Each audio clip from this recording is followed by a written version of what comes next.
Welcome, today in front of me XIAOMI Redmi 10 and I'll show you how to install iPhone keyboard on this device.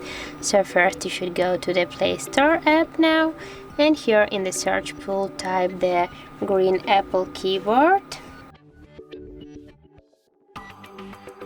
Now we have to get this application, so tap to install.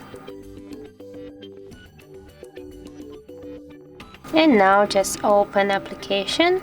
Right here type to the enabling settings and turn off the green Apple keyboard. Confirm with OK again. Now just go back.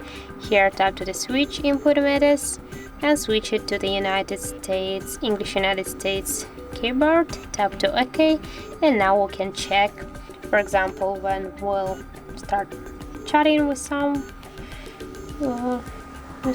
for example here. Then we'll text the message. You can see that this keyboard is so close to the iPhone keyboard, also as the emojis. So that's it. If you found this video helpful, leave like, comment and subscribe our channel.